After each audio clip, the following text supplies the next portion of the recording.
A story of silence. But listen closely. Connecting minds. Connecting from Africa for the world.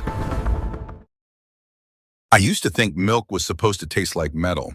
That's how it always came here, in dented foreign cans with faded labels, boiled until the smell made me close my nose. Mama said it was safe. I believed her, but I never liked it. Then one morning I saw something strange. A man in a brown shirt stood in the village square, holding a glass bottle. He opened it, took a sip, and smiled. No boiling, no fear, just milk. And something in me cracked, like the earth outside our home. That was the first time I asked, can milk be ours? I didn't know his name then. People whispered it later, Traore. They said he was building a factory, without France, without money, without permission. I didn't understand all those words. But I remember what my uncle said. He's trying to do something they say we can't. That made me curious. We didn't have factories in our village. We had goats, dust, and stories. Factories belonged in cities. Machines belonged in Europe. And milk, the good kind, belonged to those who had refrigerators. So when I heard Mama whisper, he wants to build it with students, and Papa respond, he'll fail before the roof goes up, I believed them too. Until one day, walking home from school, I saw 5 people under a tarp, drawing something on the dirt. They were laughing. No uniforms, no bosses, no orders, just lines in the sand, and hope. That night I couldn't sleep, not because I was afraid, because something inside me had started to feel possible. If you've ever felt like the world told you something wasn't yours, not because you couldn't build it, but because you weren't meant to, then maybe you understand how I felt staring at that glass bottle. And maybe, like me, you'll want to know what happened next. The first time I saw the cows, I thought they were lost. 12 of them. Quiet, thin, walking like they'd just arrived from a faraway dream. They didn't moo, they didn't fight, they just looked around like they were waiting for someone to say welcome. Selma was the first to touch one. She wasn't a vet, she didn't wear gloves, she just put her hand on its head and said, "You'll be gold, just wait." The other women laughed, not kindly. One even said, "Cows don't feed children, money does." But Selma kept brushing its fur like she didn't hear them. I think she knew the cow would remember.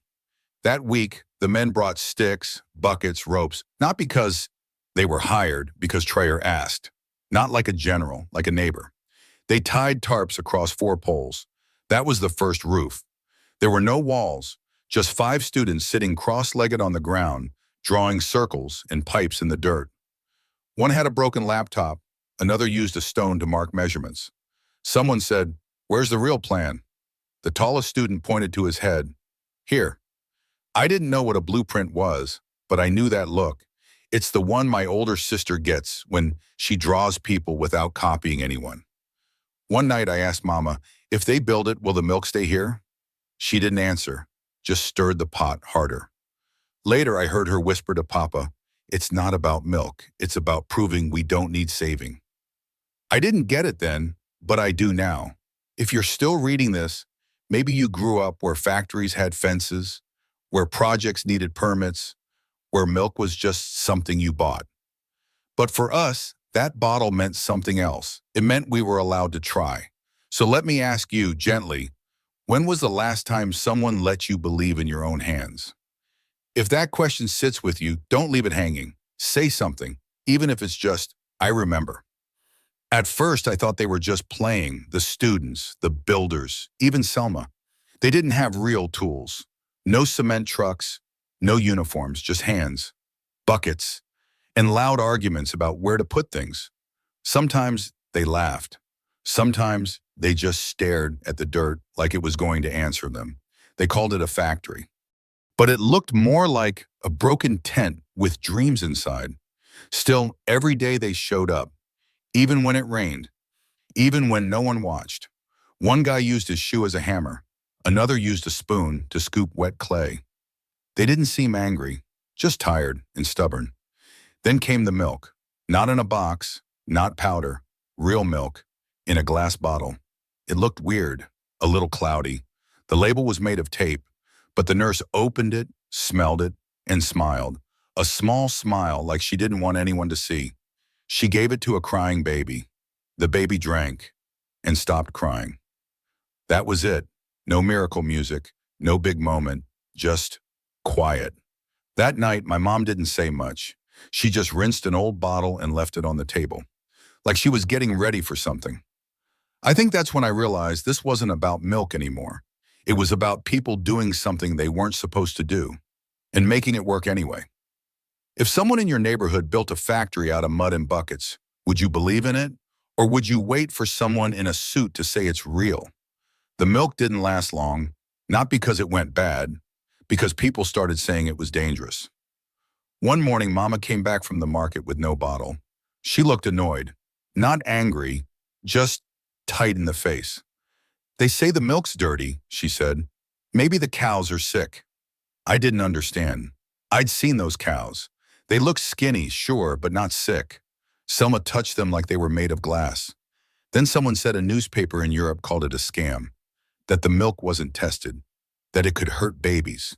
That made no sense. My cousin's baby had been drinking it for weeks. He was fatter than ever. Slept all night too, but people started pulling away.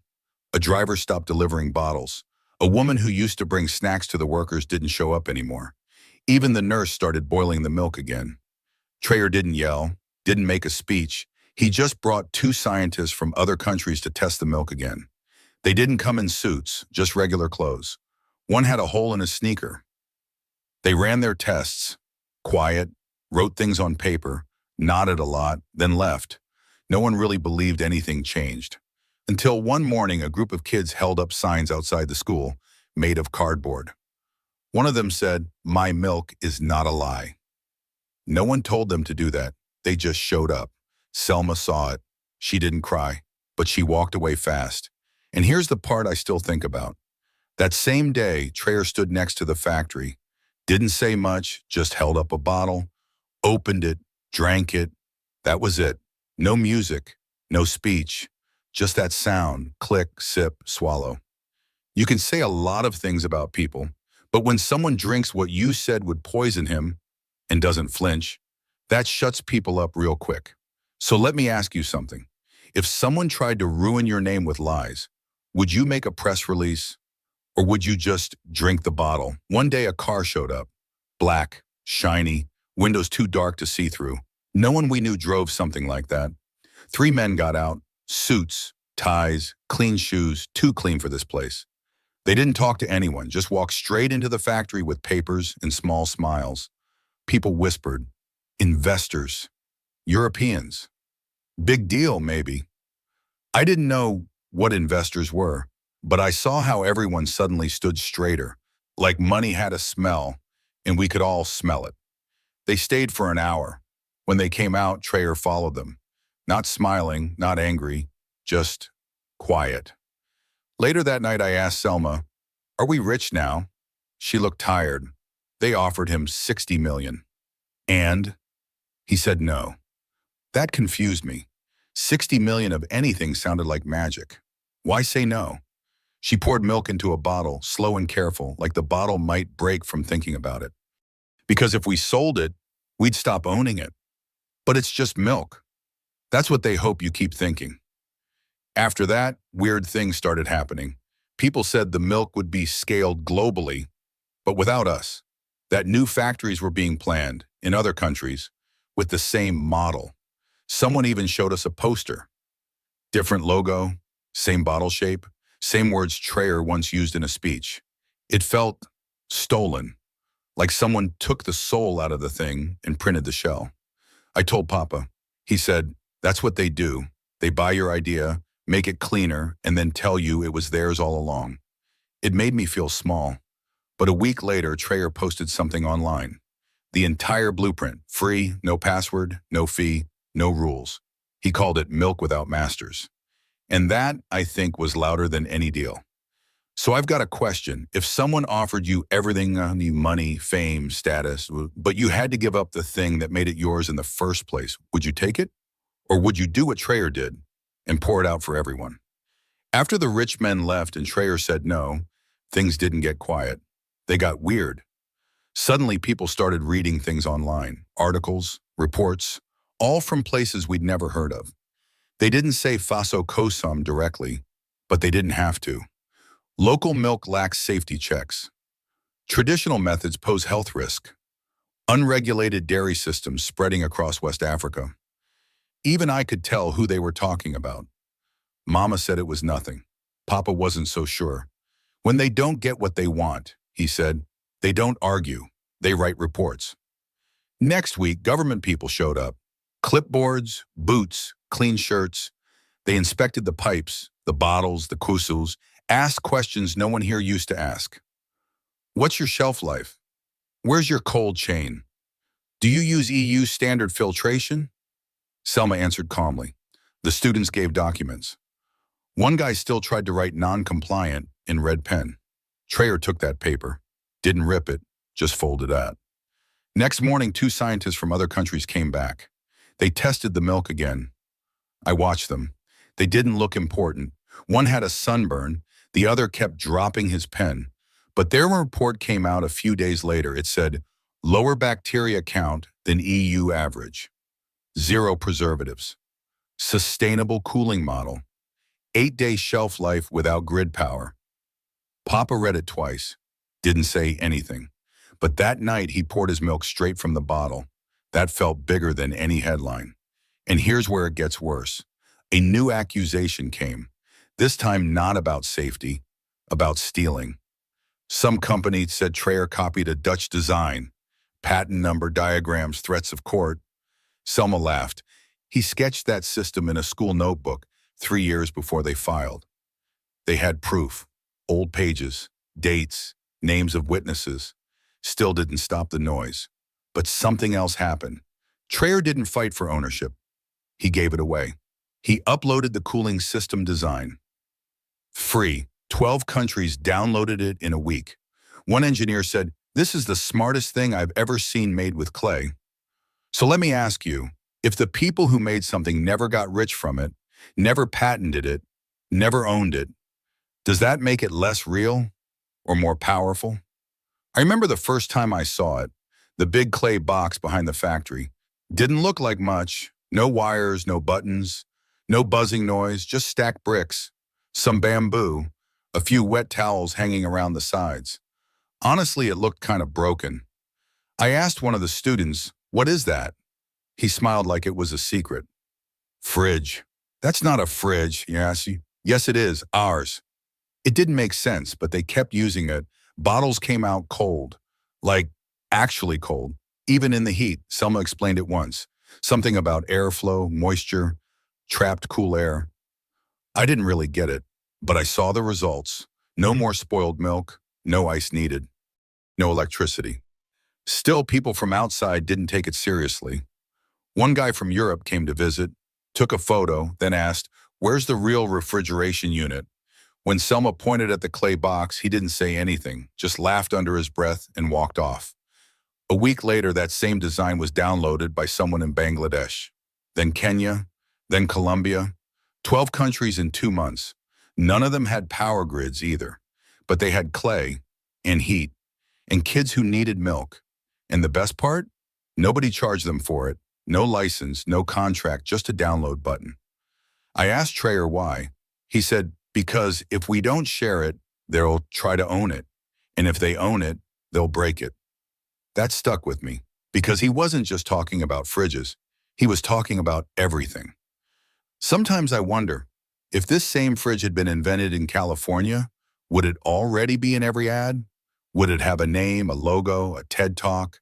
But because it came from clay, from people like us, they called it experimental. So here's what I'm asking.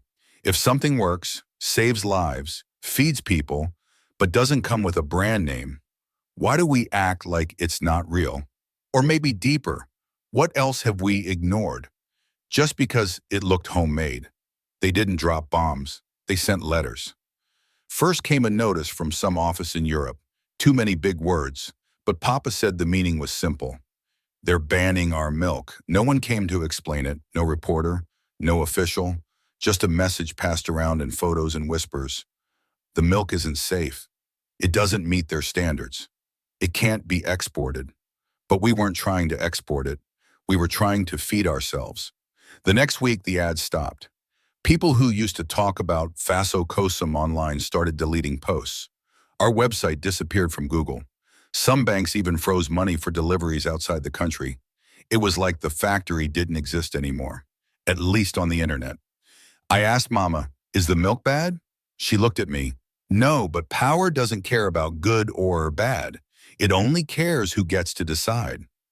That hit different, like something was breaking that we couldn't see. But then Traore did something I still don't understand fully. He took everything, the plans, the notes, the designs, the system, and put it online. Free. One click. No password, no catch. He called it Milk Without Masters. People everywhere downloaded it. Nepal, Nigeria, Guatemala, Vietnam. It didn't stop the ban, but it spread the idea. And here's what I'll never forget. A week later, one of the same European companies that once offered to invest launched a new project. Different name, but same design, same words, same bottle shape. They called it innovation, but we knew better. Selma said it first, quietly. No anger, just fact. They block us in daylight, then steal our moonlight. So I'll ask this now, even if I'm just a kid. If someone tries to bury your idea, but you make it free, who really wins? And maybe bigger, if truth is behind a paywall and lies are on the front page, which one gets remembered? There were no fences, no barbed wire, no locks, no metal gates, just a few painted lines in the dirt and cows that somehow knew where not to cross. At first, I thought they were magic. Then I thought they were trained. But Selma said something that stuck. They don't run because no one chased them. I didn't get it, but I kept thinking about it. The cows had names. They knew where to walk, when to stop in, who to follow. No electric collar, no yelling, just rhythm, and people who showed up every morning. Most factories don't care about cows like that. They pump them, push them, trap them. But here, the cows just stayed, like they knew they were safe. And strangely, the milk got better. Fewer infections, more yield, less vet visits. Someone said it wasn't efficient, too slow, too soft. But the numbers didn't lie. Then came the inspector. Big man, European. Looked around, confused. "Where's your fencing? What keeps them from escaping?" Traore didn't explain much, just pointed at the cows and said, "They've never had to escape." The inspector didn't like that. He left early. But that moment, that answer, it stayed with me. Because in school, they tell us freedom means independence. But here, freedom felt more like trust, not earned it with contracts, just built slowly, with care. I started wondering, if a cow knows where it belongs, without being forced, why can't people do the same? In other countries, I hear they put cameras everywhere, at schools, at borders, even in bathrooms. They say it's for safety, but maybe safety without trust isn't safety at all. It's just fear in uniform. So I'm asking you, not like a child, but like someone watching. If animals can be trusted to stay free, what stopped us from trusting each other? And if we lost that, can we get it back? It wasn't a ceremony. No banners, no loudspeakers, no politicians trying to sound deep. Just a wooden table, one glass bottle, and a man with tired eyes. The camera was already rolling when Traore stepped into frame. He didn't look nervous, didn't try to smile. He just stood there, holding the bottle like it wasn't milk, like it was something heavier. He opened it. Twist, click, lift, drink, one sip. He looked straight at the camera and said, "This isn't just milk. This is proof." That's it. Then he put the bottle down and walked away. The room stayed silent for a long time. Even the reporters didn't speak right away. Later, I heard someone in a nearby town say, "I didn't cry because of the milk. I cried because no one told us we were allowed to believe in it." The next morning, something strange happened. No orders, no trucks, No announcement. But schools opened earlier than usual, and every child got a bottle. No one said, "You must drink this," but we all did. In cities, in villages, even in refugee camps, they found a way. And the reaction wasn't cheering. It wasn't loud. It was quiet, like when a wound closes. Not with sound, with relief. That night, the education minister signed a paper. Short, no press conference. 1 bottle per child, every day, until further notice. People say he broke protocol, that he skipped approvals. Maybe, but nobody cared, because something deeper had already been approved. By us. It wasn't about the milk anymore. It was about the fact that someone didn't wait for permission to care. And when that happens, it spreads. So here's my question. When was the last time your country did something not because it was safe or popular or funded, but because it was right? I used to think this was just about our village, our cows, our milk, our little experiment that somehow didn't fall apart. But I was wrong. A few months after that last video, my older cousin showed me a photo on his cracked phone. It was a man standing in front of a shop in Nairobi, holding a bottle just like ours. Same shape, same clay cap, different name, but I knew. We all knew. Later we saw it again. This time, not a bottle, a mural, painted on a school wall in Dhaka, a jug pouring into a cup, with kids' hands reaching for it. No slogan, no company name, just the words. We don't import dignity. That hit hard, not just for us, for people everywhere who were told that real things only come from somewhere else. Then came the copycats. Some were honest. They used the designs, credited the project, even improved it. But others, they changed the name, cleaned up the branding, and started selling the story like it was theirs. One website claimed they invented the clay cooling system. Another called it Scandinavian-inspired decentralized milk tech. We laughed, but it also made us angry. Still, Traore didn't fight. He didn't respond. He just kept posting open source updates, kept pushing new designs, kept showing up. When a group in South America started calling it Milk Without Borders, Selma didn't correct them. She said, "Let them call it what they want. As long as someone drinks it, we've won." I think she was right, because the more they tried to steal it, the more it spread. And the more it spread, the less they could control it. I remember asking Traore once, "Don't you want credit?" He looked at me, a little tired, and said, "Credit's a funny thing. You can't eat it. You can't live in it. But some people will sell their soul for it. I'd rather build something they can't erase." Now I understand what he meant. You can ban a brand. You can silence a name. But you can't stop an idea once people start passing it around like memory. And this idea, it moved without permission.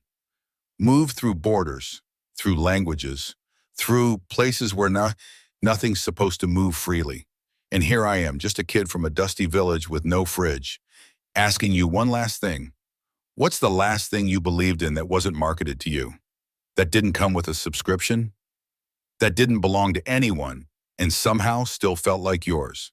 If this feels like that, then maybe you already know what to do next.